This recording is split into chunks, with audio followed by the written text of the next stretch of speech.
For the second straight year, Pennsylvania lawmakers have passed a state budget on time, and for the second straight year, the spending plan includes no tax increases. House Republicans say it's a welcome and overdue trend.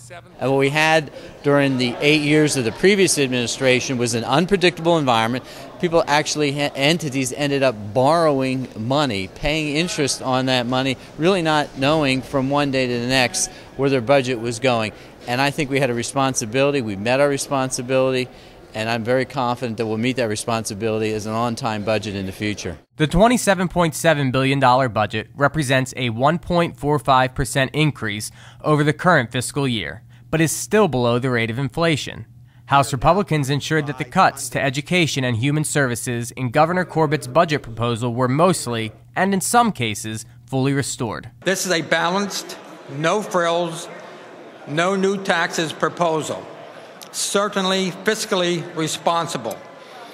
The one issue I have heard from the citizens in my district is, please, no new taxes. Let me repeat that again. Please, no new taxes. It's certainly easy to criticize a budget, just like it's easy to spend other people's money. People of Pennsylvania have a choice. We can live within our means, or we can condemn our children and our grandchildren to servitude, to pay our bills for our lack of discipline. We can create incentives for able-bodied people to work and be productive, or we can continue to incentivize destructive behavior and to erode the character of many of our people. We do have a choice today. We have the choice of fiscal responsibility or a return to the old normal of the Rendell years. I choose fiscal responsibility. For example, the new budget restores cuts to the Commonwealth's public universities and brings K-12 public education spending up to the same level as last year. That includes $100 million for accountability block grants to give school districts the flexibility to fund initiatives such as pre-kindergarten, full-day kindergarten, or other priorities. The new spending plan also restores $84 million in the governor's proposed 20% cut to county human service programs. Adds $17.8 million to reduce the list for intellectually disabled individuals waiting to receive services and care. Restores funding for hospitals, trauma centers, and burn centers to the same levels as last year.